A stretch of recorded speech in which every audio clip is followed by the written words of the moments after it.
రెడేక బుల్టలో breaking update చూస్తున్నాం. IPS Sunil Naik తన X వేదికగా బహిరంగ ప్రకటన విడుదల చేశారు. కులమే కారణమా, ఎస్టీగా పుట్టడమే నేరమా, ఉన్నత ఉద్యోగాల్లో చిన్న కులాలు ఉంటే జీర్ణించుకోలేరా అని సునీల్ ఆగ్రహం వ్యక్తం చేశారు.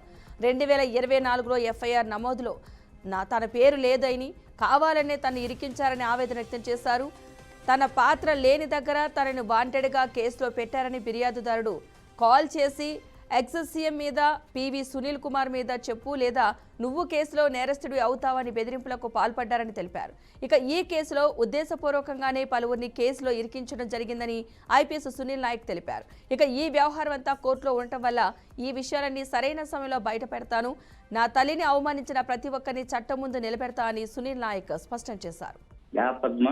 గత ప్రభుత్వంలో ఏదైతే వైసీపీ గవర్నమెంట్ లో ఎంపీగా ఉన్న రఘురామకృష్ణరాజు థర్డ్ డిగ్రీ కేసులో కీలక పరిణామాలు చోటు చేసుకునేది అనుకోవచ్చు. ఈ కేసులో అయితే ఎదుర్కొంటున్న సీనియర్ ఐపీఎస్ అధికారి సునీల్ నాయక్ ఆంధ్రప్రదేశ్ పోలీసులు అదుపులోకి అయితే తీసుకున్నారు. ప్రస్తుతం బీహార్ రాష్ట్రంలో పాట్నాలో ఐజీ హోదాలో విధులు నిర్వహిస్తున్న ఆయనను పలుమార్లు నోటీసులు ఇచ్చినప్పటికీ కూడా హాజరు కాకపోవడంతో పోలీసులు అయితే ఈ చర్యలకు దిగారనుకోవచ్చు. ఏదైతే గత ప్రభుత్వం కాలంలో ఏపీ సిఐడిలో డిప్యుటేషన్ పనిచేసిన సమయంలో ఈ కేసులో సంబంధించి ఉన్నట్లయితే ఆరోపణలు అయితే వచ్చాయి. ఈ నేపథ్యంలో ఏపీ శాసనసభ అంటే స్పీకర్ గా రఘురామకృష్ణరాజు ఏదైతే ఫిర్యాదు చేసినప్పటికీ ఈ దర్యాప్తు సంస్థ పలుమార్లు నోటీసులు అయితే సునీల్ నాయక్ అయితే జారీ చేశారు. అయినప్పటికీ సునీల్ కుమార్ స్పందించకపోవడంతో బీహార్లోని నేను ఏపీ పోలీసులు అక్కడి ప్రభుత్వానికి సమాచారాన్ని అందజేసి అయితే మాత్రం పివి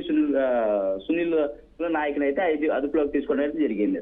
తర్వాత పాట్నా కోర్టుకి అంటే ఆసుపత్రికి కూడా తీసుకుని ప్రభుత్వ ఆసుపత్రికి తీసుకుని నెక్స్ట్ పాట్నా కోర్టులో అయితే హాజరుపరిచి దాని తర్వాత ట్రాన్సిట్ వారెంట్ పొంది అనంతరం మన గుంటూరుకు అయితే తరలించినట్లయితే తెలుస్తుంది అనమాట. ఇదిలా ఉండగా ఐపీఎస్ సునీల్ నాయక్ అయితే మాత్రం ఎక్స్ వేదికగా చూసుకున్నట్లయితే స్పందిస్తూ అతను సంచలన ఆరోపణలు అయితే చేశారు. అంటే కులమే కారణమా, ఎస్టీగా పుట్టడమే నేరమా, ఉన్నత పదవుల్లో చిన్న కులాలు వారు ఉంటే జీర్ణించుకోలేకపోతున్నారా అని చెప్పేసి అనేది ఏదైతే ఎక్స్ వేదికగా అయితే మాత్రము సోషల్ మీడియాలో అయితే దుమారం రేపుతుంది అనుకోవచ్చు. అట్లా ఆగ్రహం వేసి నేనైతే 2024లో నమోదైన నా కేసు ఎఫ్ఐఆర్ లో తన పేరు లేకపోయినా నాకు కావాలని కేసులు ఇరికించారని అయితే మాత్రము ఆరోపిస్తున్నారు. తనకు సంబంధం లేని వ్యవహారంపై వాంటెడ్ గా నా పేరు ఎందుకు నమోదు చేసి చూపించాల్సి వస్తుంది అని అయితే మాత్రం తెలిపారు. అలాగే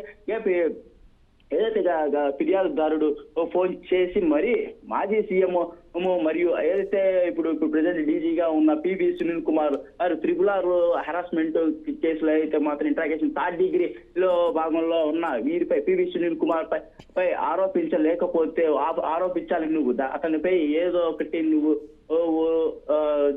కేసులు అయితే చెప్పాలి అని చెప్పని ఒత్తిడి తీసుకొచ్చారని కూడా ఎక్స్ వేదిక ట్వీట్ చేశారనమాట. లేకపోతే ఈ కేసులో నేరస్తుడిగా మారుస్తామనేది బెదిరింపులకు కూడా పాల్పడారని చెప్పేసి అయితే అన్నారు. ఈ కేసులో పలుమార్లు ఉద్దేశపూర్వకంగా నన్ను ఇరికించాలని చెప్పేసి అయితే విరోపించారు. ఈ వ్యవహారంపై కోర్టులో ఉన్నందున ఈ సరైన సమయంలో అన్ని విషయంలో నేనైతే ఏదైతే సునీల్ నాయక్ బయట పెడతానా అని స్పష్టం అయితే చేశారు.